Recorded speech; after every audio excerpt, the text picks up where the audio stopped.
Hi, in this video, we want to take a look at detecting clusters of disease when we have a real data. All right, so what we've got is that I have data on a disease by neighborhood, county, or country, state, something like that. So I have geographic regions. And what I want to do, I want to see, are there clusters of disease? I want to go in and I want to see, are there areas with a higher relative risk than the relative risk of other areas? All right, so to tackle this, we're going to be going through Chapter 10 of Applied Spatial Data Analysis with R. It's going to be Section 6. Here are the names of the authors of the textbook.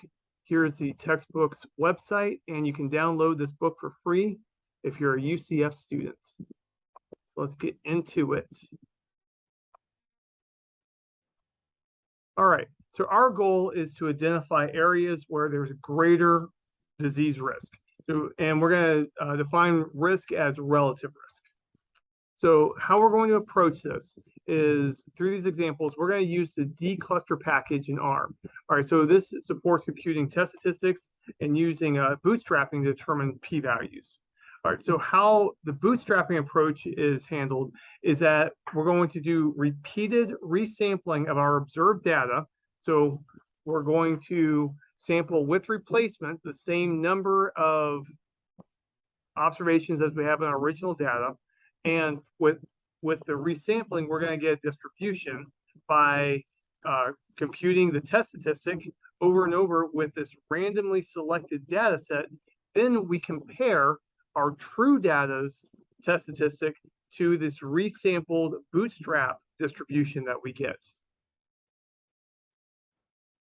All right, so the decluster package gives us the ability to work with the multinomial distribution, the Poisson distribution. All right, so here, the difference between multinomial and Poisson is that we're not considering the total number of observed cases. So it's a little bit more general, a little bit more flexible, but we also lose the added benefit of the multinomial distribution for certain tests. All right, negative binomial. Now, when do we want to use this? We want to use this when we're worried about over-dispersion for a Poisson model. So if I see that the variance of my observed data is greater than, so significantly greater than the sample average, I want to be worried about over-dispersion. And then also we can use the bootstrap.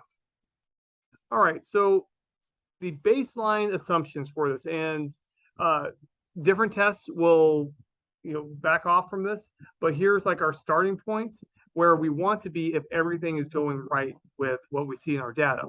So we're going to make the assumption that the observed number of cases in a region is Poisson distributed with the relative risk times the expected number of cases. And then the number of counts over each region, so I have n regions.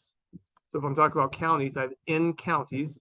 We're going to assume that this is a multinomial distributed vector of counts where the probabilities correspond to the expected values divided by the total expected value for the entire region.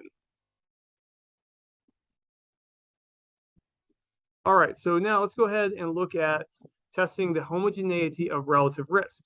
All right, so first thing I want to do, I want to see if there are meaningful differences among the different relative risks. All right, so as I go through each of my regions, I'm going to compute the relative risk for that individual county. Now, it might be that statistically speaking, they're all equal to each other, or there may be a difference. We want to determine which case it is. All right, so we're going to use the chi-square test for this. Now, when we go through this test, we're not going to be able to see why there is a deviation from homogeneity. We just know that there is somewhere. We don't know where it is.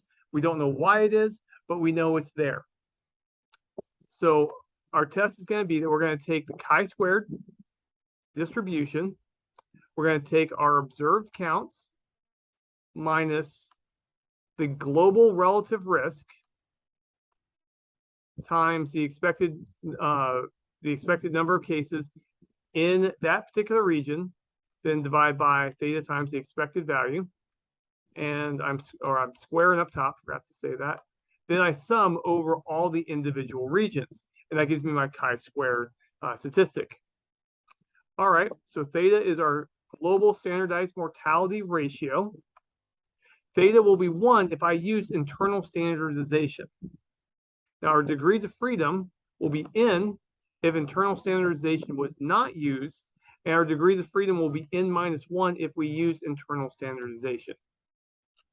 All right, so let's go ahead and take a look at this. All right, so we're going to use a bootstrap technique, and so we're going to set the seed so that it's reproducible, so that down the road I could take the same data, and assuming nothing has changed on my machine, I'll get exactly the same values. All right, so we're going to use the A chi-squared test in the D-cluster package to compute this for us. So what we're going to do, we're going to say that our observed depends on the offset by the log of expected values. Here is our data, which is just that spatial polygons data frames for the SIDS data. And here I'm saying that we have a multinomial distribution. I could change this to be Poisson or negative binomial. And here's the number of replicants that we're going to do for our bootstrap.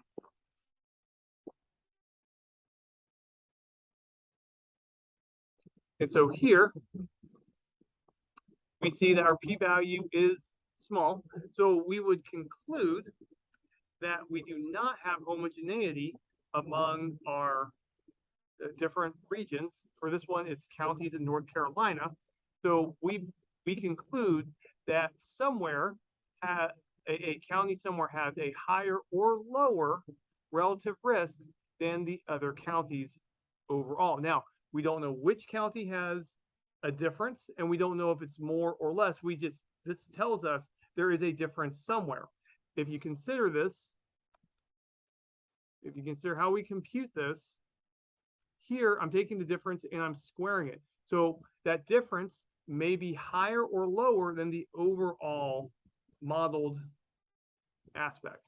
And so we don't know which one it is. We just know that one of them, or one or more, deviates from the modeled values.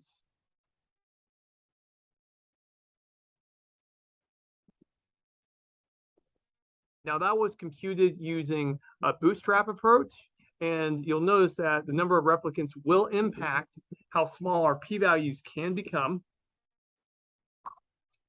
Another way to approach this is to use the fact that the distribution is going to asymptotically converge to the chi-square distribution. All right, so here I can use so that test statistic converges the distribution to the chi-square distribution. So if I believe that we have enough data, enough observations that the convergence is close enough, I can go ahead and reasonably execute using p chi-squared. And so here, once again, we conclude that we reject the null hypothesis in favor of the alternative. We conclude that there is not homogeneity among the counties with regard to relative risk. So one or more counties have higher or greater relative risk than the others. All right, so now let's look at another way to tackle this. Another way to approach this is Pothoff's and Whittinghill's test for homogeneity. So this evaluates the means of different Poisson distributed variables, which can be used to test the homogeneity of relative risks. All right, so our null hypothesis is that the relative risk is constant across all of our regions. We're going to call that lambda. And then the alternative is that the relative risk is in fact a gamma distributed random variable. And here we have a mean and a variance, mean lambda and variance sigma squared. And so if you do, like method of moments calculations, you'll see that this is like the alpha and the beta of the gamma distribution. Now, there are two different ways to approach the gamma distribution, depending on where you put the beta, either in the numerator or the denominator of the exponent. Here it's going in the denominator. And so I've explicitly put this here so that you can crosswalk between what I have here and whatever version of the gamma distribution you want to use. All right, so here's our test statistic. So now this is for the Poisson distribution. It'll be slightly different if we use negative binomial. But we take our observed times observed minus 1, divide by expected value, add them all up over the regions, and then multiply by the total expected. All right, so now let's go ahead and run this test. So once again, we're using the decluster package, hot wit test. Here's our formula that the observed depends on offset of the log expected value. Here's my data set of the SIDS data. I'm specifying multinomial distribution, and here's the number of replicants in my bootstrap distribution calculation. And so once again, we reject the null hypothesis. We conclude. So the main takeaway is that we conclude that we do not have constant relative risk. That is our main takeaway. And so here, the alternative hypothesis just gives us a way of articulating what it is. All right, now that the p-value that we've gotten so far was using Bootstrap. Maybe you don't want Bootstrap. Maybe you don't want having random seeds or anything like that. Well, we can go ahead and use the normal distribution to get our p-value, because asymptotically, the test statistic converges to normal, where this is our expected value. So total observed times the total observed minus 1, and variance, same thing, times 2 times n. And so we can do a one-sided normal distribution test, easy peasy, lemon squeezy. And so I just use, so here is the O plus value for us. And here I get quantile that I want to drop into P norm, which is our test statistic. Here I'm just specifying what the mean and the standard deviation is for the normal. And we want the right tail for this because it's a one-sided test. And once again, we reject the null hypothesis in favor of the alternative. So we conclude that we do not have constant relative risk. All right, so another thing we want to consider is spatial autocorrelation. So we're going to go with the standard way of testing this, is that we're going to go with Moran's I global test for spatial autocorrelation. And we're going to use the standardized mortality ratios. Now, remember, when I take this test, I have to specify who are neighbors. Up until now, we have not considered who's neighboring who in any of our computations. Now, my choice of neighbors can make or break my modeling effort. And here we're going to go ahead and go with a binary neighbor construction. We're going to drop that into our test. So I'm going to do the Moran I test. So now this is different than this is a different function than the Moran I test that we looked at in previous videos. This is specific to the decluster package. We're using this one here because it just flows a lot better with everything that we're working on. Also, it's good about taking the negative binomial for us, so that if we're worried about over dispersion, got it taken care of. Once again, we're doing bootstrap, so we specify the number of replicants. Setting up our neighbor structure. Here is the number of counties I've got. And so now we reject the null hypothesis of no autocorrelation. So we believe that there's autocorrelation going on in our counties of North Carolina for SIDS. Now, the next thing we want to take a look at is another global test. So remember, when we do global tests, that just tells us that something's going on over the entire region. It doesn't tell us where. So in the previous test, we concluded that we have autocorrelation. It doesn't tell us what is the autocorrelation. We don't see like who is autocorrelating with whom. Now, Tango's test for global general clustering is going to be another one of those tests where it says yes or no, there is clustering. All right, so how we approach this is that we're going to take a closeness matrix between our locations or regions, and we're going to take the ratio of observed, or fraction of observed, fraction of expected, take the difference, and multiply on both sides of A. Now, how do we define our closeness matrix? Potentially, we could go with a lot of different ways.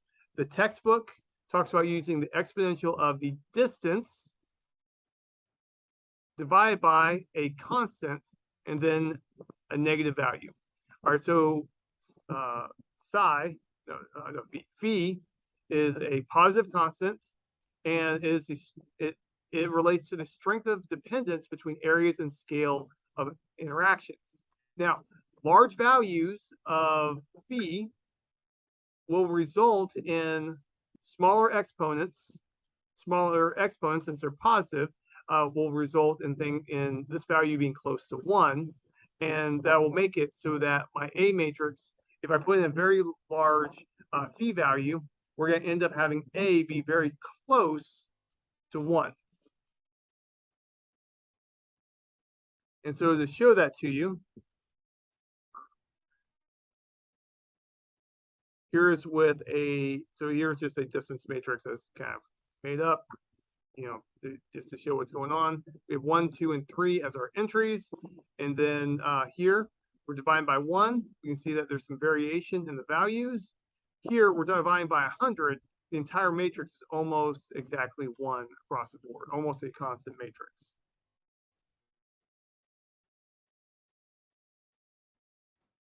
All right, so now let's go ahead and load the SIDS data for North Carolina. And this is in the SP data package. Now here, we're just making sure that everything matches up on what we want. So we're taking the row names of NC's data sets, and we want to match it up to the names in our spatial polygons data frame where we have all of our counts. And here we're just basically permuting the values to match up with what is in the spatial polygons data sets. Now let's go ahead and get globally standardized neighbors.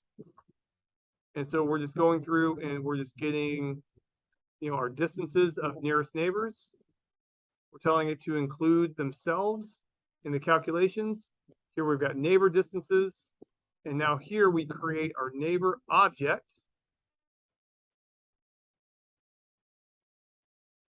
And you'll notice that here on this step is where we are dividing by that constant. And we're doing standardization of our neighbors.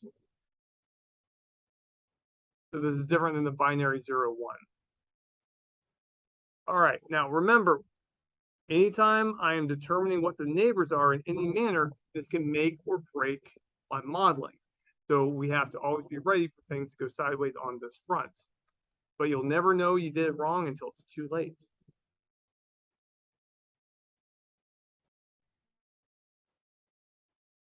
All right, so let's go ahead and run Tango's tests. Once again, we're saying that the observed depends on the log of the expected in an offset term. We're getting our SIDS data in the test. Make sure we don't have problems with overdispersion. We're using negative binomial. Bootstrapping almost 1,000 replicants. Here is our neighbor setup, and we can see it's right at that cutoff.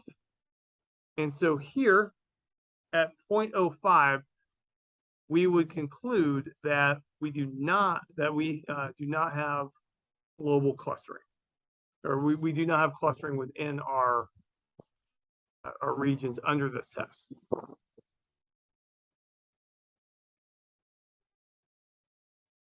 All right. The textbook talks about detection of local clusters. It didn't give any codes, so I'm just skipping over that. Now, for geographical analysis machine. All right, so what we're going to do is that we're going to create a regular grid of points over the study regions, and we're going to have circular windows placed around those grids. We're going to consider regions whose centroids are inside the window, and we're going to compare the total number of observed cases in the window to the total of expected cases in the window. So we're going to put down a whole bunch of points on the map. We're going to put circles around those points, and then we're going to consider like the center of regions that are inside those circles. So I have 100 counties in North Carolina. I have, let's say, 10,000 grid points. I'm going to put a circle around one particular grid point. To run the statistical analysis, what I'm going to do, I'm going to look at all of the counties whose center point is inside that circle. And that's how I'm going to run my statistics.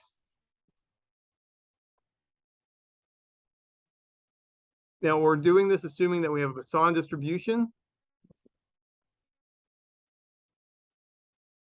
Now something that is a drawback of the output of this function is that it does not give us latitude and longitude. It does not give us the original coordinates that we put in. We put in particular coordinates and we get back out different coordinates, which is problematic.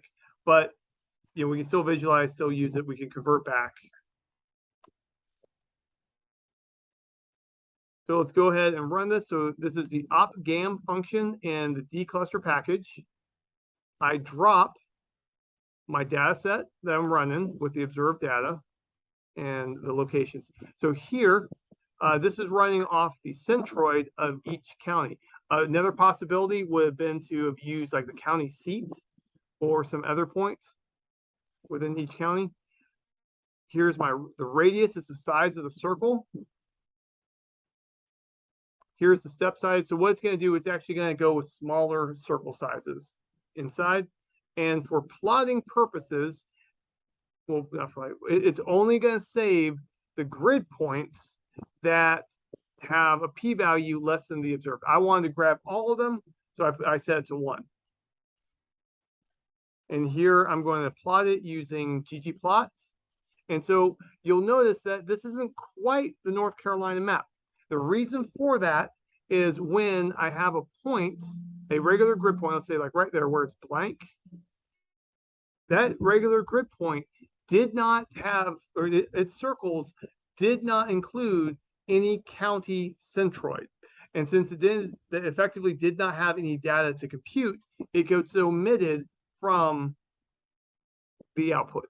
And so we can see that we're missing several points on here.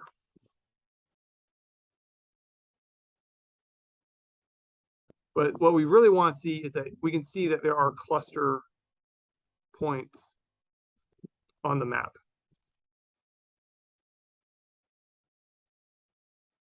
And here we're converting our points to the proper projection.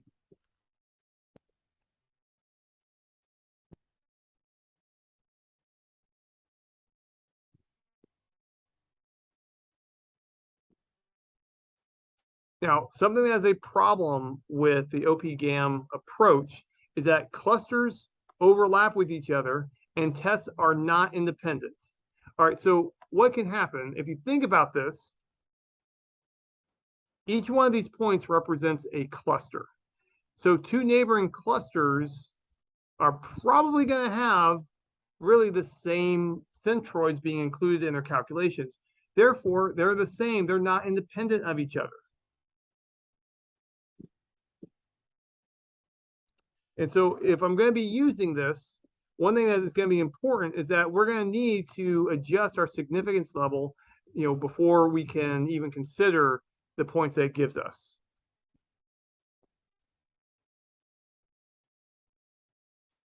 All right, the next test that we want to talk about is a likelihood ratio test that works on detection of clusters based on a window of variable size that only considers the most likely cluster around a given region. All right, so for this one, what's going to happen is that I'm going to take my point. I'm going to go with multiple circles. I'm using the centroids of each county to determine the data that computes each circle. And around each point, I'm going to take the statistically most significant circle, and that is the circle for my likelihood ratio test.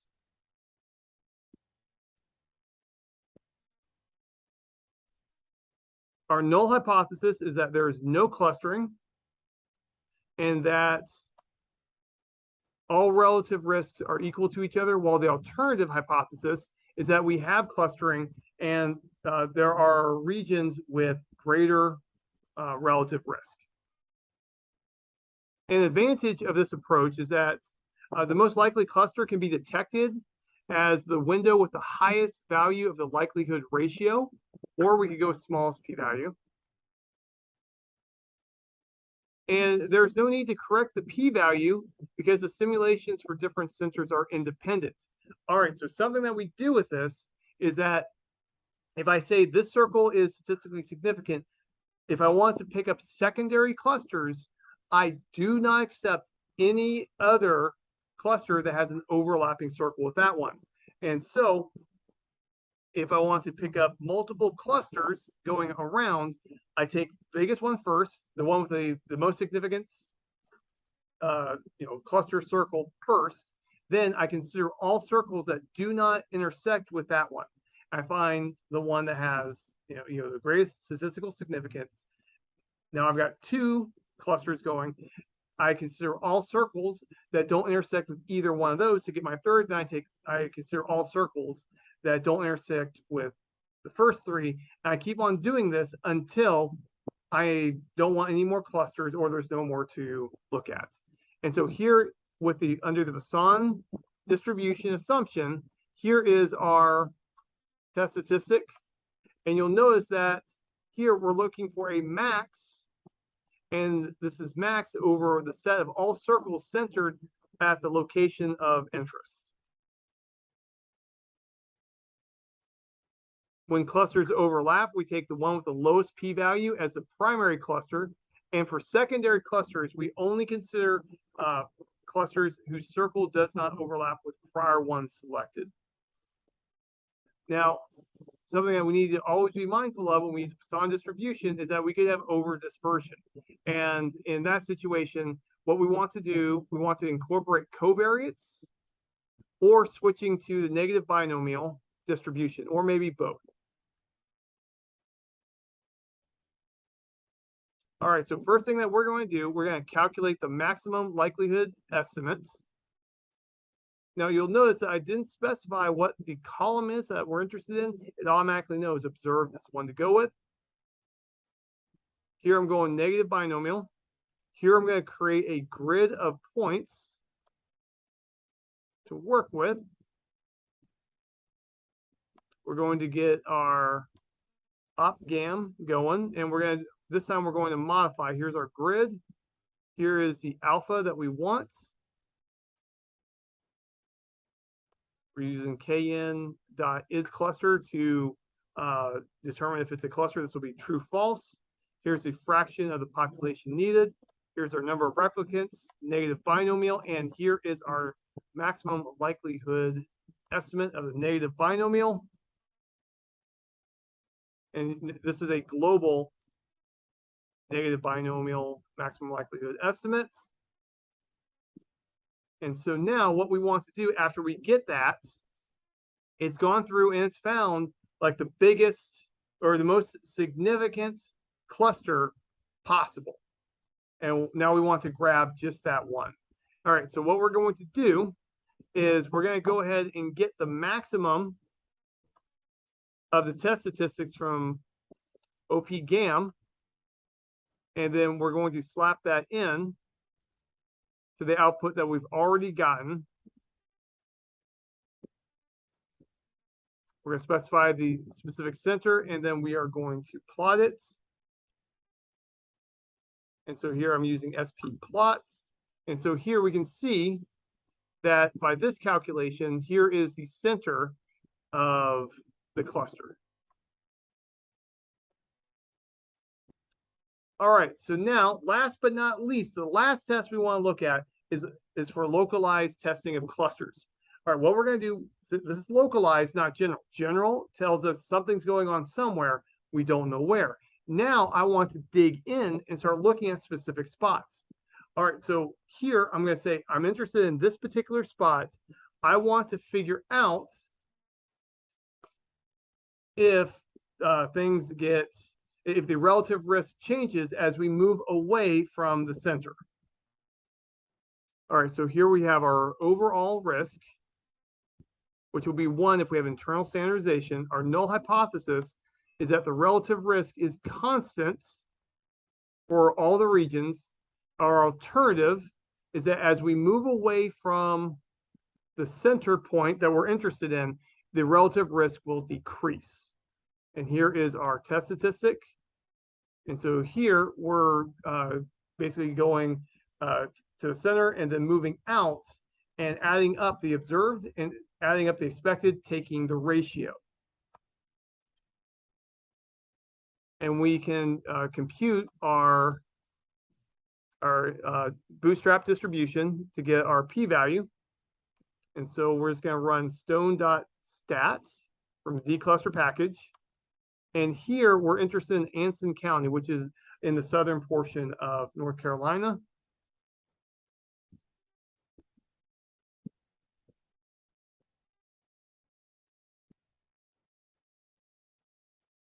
Here we're running stone tests. Same game plan as before, using negative binomial, bootstrapping with 99 replicants. And we're interested specifically in Anson County. And we can see that we reject the null hypothesis in favor of the alternative. So here we conclude that the relative risk decreases as we get farther away from Anson, at least in a small neighborhood. All right, so I've got one more video for this textbook, and then it's going to be it for this. Next time I'm going to do spatial temporal disease mapping, and I'll be at the end of the video series. Thank you so much. Take care and goodbye.